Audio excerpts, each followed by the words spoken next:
What I'm asking every time I get a comedian to zoom into my show is to give us one interesting, humorous story about your dad. My dad is notoriously cheap when it comes to travel and hotel. Mm-hmm. And like when I lived in San Antonio, he flew me home for Thanksgiving once. I flew from San Antonio to Dallas to Atlanta to Hartford. Oh my gosh. 4 flights? Well, this must have been like when cheaptickets.com first came out. That's exactly what it was, cheaptickets.com.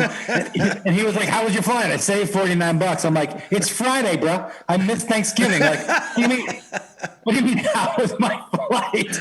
Right. So one of his bucket lists was to go to the Masters. Uh-huh. And during the time of my career where people at my agency wanted to impress me, I asked them, I go, can you get me a couple tickets to the Masters? Because you can't find them anywhere. And they were like, yeah. And I told my dad, I'm like, we're going to the Masters. Nice. And he was like, great. I'll get the hotel. And I was like, mm-hmm. And because here's the thing, man. It's like, when your dad gets older and you tell him not to drive, like there's a certain amount of pride. Yeah. And so when I'm like, nah, let me get the hotel, he's like, excuse me. He's like, I'll get, insisting. It's a pride thing. He wants to get. Right. So I'm like, so he's like, I got a place. And I go, you better book soon because they book a year in advance for the match. Right. And he goes, I got a spot. Looks great. 15 minutes from the course. And we're driving up. And we drive out of Atlanta where we land. We're driving to Augusta. This is after flying to Seattle, then Houston, then Tampa. We fly. We start to drive through Augusta. I'm like, out of Augusta, deep into the woods. I'm like, oh, man. What are we doing? And he was like, no, it's out here. They said we got great views. And I'm like, oh, my God. So we're pulling up, and we pull up to this place that as soon as we pull in, you and I have been to enough hotels. I just got to pull up. Let me just tell you something right now. If at your hotel, when I leave my hotel room, if I'm outdoors, that's not a hotel I want to stay at. Right. You know what I mean? Unless I'm at the beach, if I open my hotel room and I'm outdoors. Yeah. That's a shady motel. You like hotel where it's interior corridor type stuff. Yeah. I know what you're saying. I've done plenty of motels, bro. Plenty. Yeah. So he goes to me, hey, I booked this place. I said, why? And he looked at me like he fucking cheated the system. He goes, free continental breakfast. And I was like,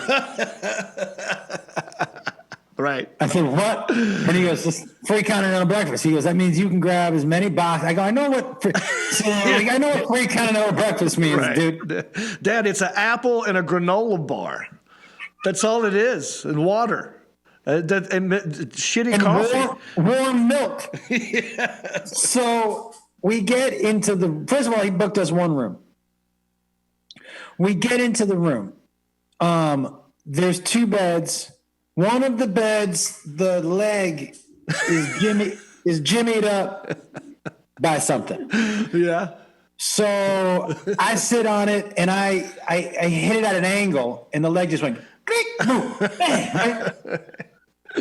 And I was like, and so I'm not sleeping on the floor in this fucking hotel. Yeah. There's no. So I'm trying to jimmy it up, and we can hear the walls on either side of the hotel incredibly thin. Yeah. So the people in the hotel room next to us are arguing about what temperature their chili should be coming out of the microwave.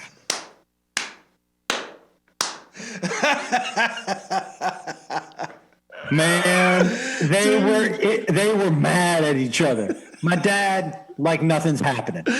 He's like going 110. Like in the room next to us. Yeah. When you were in our bathroom, you could hear anybody's business in the bathroom next door. Well, somebody next door, I think, had Crohn's disease or something. No. So we're sitting there. My dad is like, he was like, and he's pumping up this continental breakfast in the morning. He goes, I can't wait till we get up tomorrow morning, go down and get this continental breakfast, right? Yeah. All night. People shitting next door, people arguing about food. My dad is sleeping like a fucking baby. That's another thing, by the way. None of these places bother him. He can sleep like a baby anywhere. He doesn't give a shit. Yeah, he's out. He wakes up the next morning, I guess, before me. I'm sleeping at an angle. All of the blood in my body had run to my right foot. Right. Right. He comes upstairs with this apple, right? And he puts down the apple, and I'm like, apple, raisin bran, and milk that I don't think had been refrigerated that day. Yeah. It still had a hint of cool, so it might have been out you know what I mean? But it hadn't been refrigerated that day. Right. He comes up, he puts his apple down, he was like, I'm so excited, and I go to pick up the apple, and I touch it, and on the back, my finger goes right through the apple. This is great. And I go, hey man, did you see this apple? And he goes, yeah, that's the only one they had left, but I know you like fruit. He goes, just eat the good half. Right. And I said, I'm booking the hotel next time. Yeah. Right. Wow. And he said, okay, if you can, this is a great quote. Okay, if you think you can find a place better than this. I'm like, I would sleep outside. yeah, I'm going to bring a tent. I'm going to bring a tent and my own food. We've already won. That's so good. Thank you. Right? If you want to watch the whole version, the entire episode, click on this little square right here. Or if you just want to subscribe and watch them later, click on that little bubble right there. And thank you.